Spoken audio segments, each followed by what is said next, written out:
नमस्कार, स्वागत है आपका। आप देख रहे हैं द न्यूज और मैं रानी गुप्ता आपके साथ।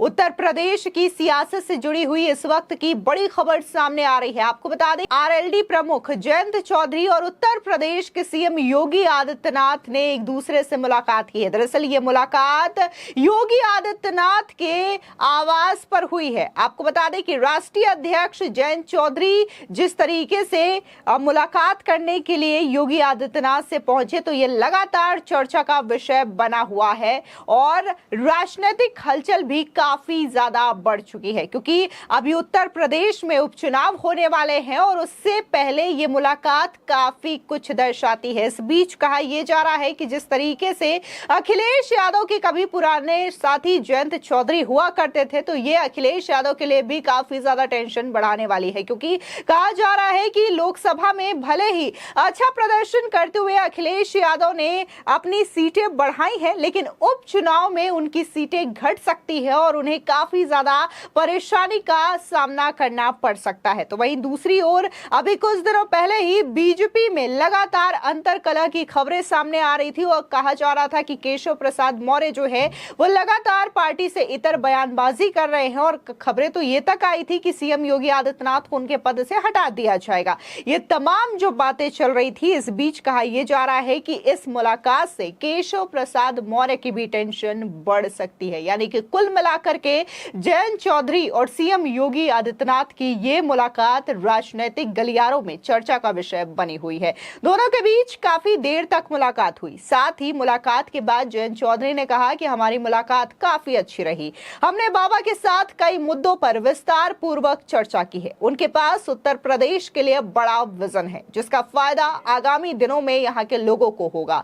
हम लोग मिलकर के प्रदेश के हित के लिए काम कर रहे हैं। बैठक के बारे में मुख्यमंत्री योगी आदित्यनाथ ने भी अपने सोशल मीडिया साइट एक्स पर एक पोस्ट लिखा। कहा कि आज लखनऊ स्थित सरकारी आवास पर माननीय केंद्रीय राज्य मंत्री स्वतंत्र प्रभार तथा आरएलडी के राष्ट्रीय अध्यक्ष जयंत चौधरी और उनके साथ आए माननीय जन प्रतिनिधिगण से शिष्टाचार भेंट हुई है। बता दें कि यूपी में आगामी उपचुनावों के बारे में पूछे जाने पर केंद्रीय राज्य मंत्री जयंत चौधरी ने कहा कि हम केवल चुनावों के बारे में बात नहीं करते, हमने नीतियों पर चर्चा की है। मुख्यमंत्री योगी ने राज्य के विकास के लिए अपना व्यापक दृष्टिकोण साझा किया है। हम सभी इसे साकार करने के लिए काम कर रहे हैं और साथ मिलकर के काम कर रहे हैं। साथ ही जयंत चौधरी ने सीट बंटवारे पर टिप्पणी करने से इनकार कर दिया। इससे पहले इंदिरा गांधी प्रतिष्ठान में कार्यक्रम के बाद जयंत चौधरी ने संवाददाताओं से कहा कि हम संविधान के अनुसार काम कर रहे हैं। संविधान मार्गदर्शक आत्मा है। कोई भी सरकार में हो, कोई भी संविधान को नहीं बदल सकता। बता दें, केंद्रीय मंत्री ने यह बात तब कही जब उनसे उन आरोपों के बारे में पूछा गया कि केंद्र में बीजेपी के नेतृत्व वाली सरकार संविधान को बदलने की कोशिश कर रही है। उन्होंने कहा कि संविधान नागरिकों के अधिकारों को ध्यान में रखते हुए समाज के हर वर्ग के उत्थान का काम करती है। हाल ही में हुए लोकसभा चुनाव के दौरान कांग्रेस के नेतृत्व वाली विपक्षी इंडिया अलायंस के नेताओं ने यह आरोप लगाया था कि अगर बीजेपी बहुमत के साथ सत्ता में आती है तो वो संविधान को बदल देगी। आपको बता दें, ऐसा नहीं है कि बीजेपी जो है वो कभी सत्ता में पूर्ण बहुमत के साथ रही ना हो। इससे पहले जो 2 बार सरकार बनी है, तो बीजेपी अपने दम पर पूर्ण बहुमत के साथ वो सरकार चला रही थी और बाद में उनके साथ सहयोगी दल जो कि एनडीए की भूमिका में थे। अब अगर हम वर्तमान की बात करें, जो तीसरी बार प्रधानमंत्री मोदी बने हैं, तो इसमें भले ही बीजेपी को पूर्ण बहुमत ना मिला हो, लेकिन उनका जो आंकड़ा है वो बहुत ज्यादा भी कम नहीं है। लेकिन जिस तरीके से इंडिया अलायंस ने यह दावा किया था कि संविधान बदल दिया जाएगा, आरक्षण खत्म कर दिया जाएगा, तो इसी बेस में कहीं ना कहीं इंडिया अलायंस की सीटें ज्यादा आई थी और खासकर उत्तर प्रदेश में भी कांग्रेस और सपा का जो गठबंधन था उससे उनकी सीटें बढ़ी थी। लेकिन अब उपचुनाव में ये उनके लिए काफी ज्यादा टेंशन ला सकती है, क्योंकि अब ये चीजें धीरे धीरे क्लियर हो रही है कि कैसे अमित शाह के वीडियो को एडिट किया गया था और उसमें यह कहा गया कि कैसे संविधान खत्म कर दिया जाएगा, संविधान बदल दिया जाएगा और कई तरीके के झूठ परोसे गए थे जनता के सामने। इसमें सबसे अहम झूठ यह भी था कि अगर इंडिया अलायंस की सरकार आती है तो हर महीने 8,500 रुपए जो है राहुल गांधी खटाखट उनके बैंक अकाउंट में देंगे। जिसके बाद देखने को मिलता है कि जैसे इलेक्शंस के रिजल्ट सामने आते हैं, कई सारी महिलाएं कांग्रेस का गारंटी कार्ड लेकर के बैंकों के बाहर खड़ी नजर आई, कांग्रेस के कार्यालय के बाहर भी खड़ी नजर आई।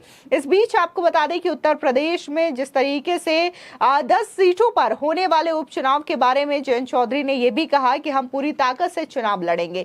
जब उनसे उनकी पार्टी द्वारा सीटों को लेकर की जा रही मांग के बारे में पूछा गया तो उन्होंने कहा कि 10 सीटें हैं, जब गठबंधन होता है तो मिलकर लड़ा जाता है। यूपी में 10 सीट विधानसभा सीटों पर उपचुनाव होने वाले हैं, हालांकि अभी चुनाव कार्यक्रम घोषित नहीं किए गए हैं। इस बीच जब जयंत चौधरी आरएलडी में अपने लोगों से मुलाकात करते हैं, कार्यकर्ताओं से मुलाकात करते हैं, तब भी उन्होंने एक क्लियर मैसेज अपने कार्यकर्ताओं को दिया कि उपचुनाव जो है वो हम एक साथ मिल करके लड़ेंगे, यानी कि एनडीए ये उपचुनाव लड़ेगा। इसके अलावा उन्होंने क्या कुछ कहा।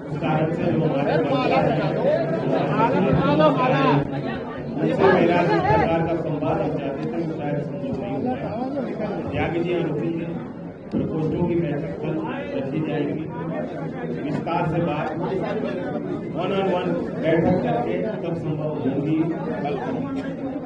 आपका बहुत बड़ा आशीर्वाद मिला, रात हुआ 30वीं बार एनडीए की सरकार आपके आशीर्वाद और प्रयास से बन पाई है। सभी कार्यकर्ताओं को मैं बधाई देता हूँ। आप भी इस जीत में भागीदार हो। पहली बार मंत्री बनने के बाद मैं लखनऊ आया हूँ। यहाँ भी उत्तर प्रदेश में जो विकास की संभावनाएं हैं, जो कुछ हम लोग मिलकर काम कर सकते हैं, उन चीजों पे मेरा पूरा ध्यान है। आपका जो फीडबैक होगा, जो प्रस्ताव होंगे, जो सुझाव होंगे, उसके अनुरूप काम भी होगा। शिक्षा विभाग और कौशल विकास, जो 2 जिम्मेदारी मुझे प्रधानमंत्री जी ने सौंपी है, और आपने देखा कि देश में जब बजट पेश हुआ, जिस प्रकार से वित्त मंत्री जी ने संदेश दिया देश के नौजवानों को कि भारत सरकार उन नौजवानों का ख्याल कर रही है जो देश का भविष्य उज्जवल करने वाले हैं।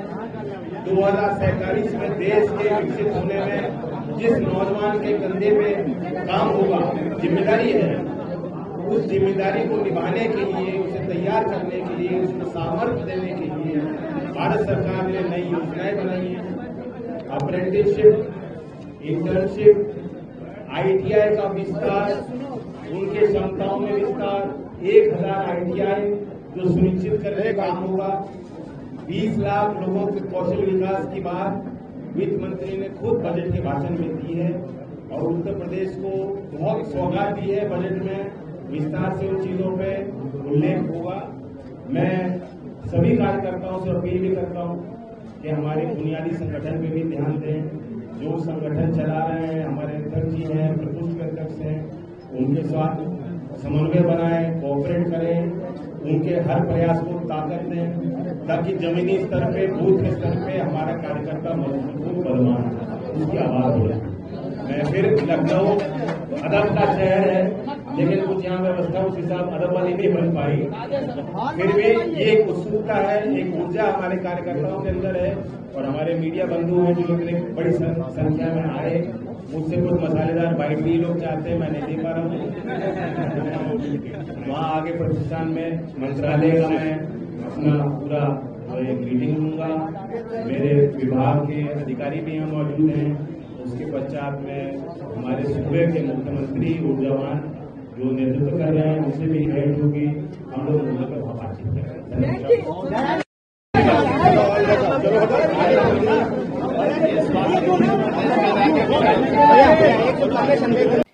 फिलहाल इस पूरे मामले को लेकर के आपकी क्या राय है, हमारे कमेंट सेक्शन में जरूर बताएं। धन्यवाद।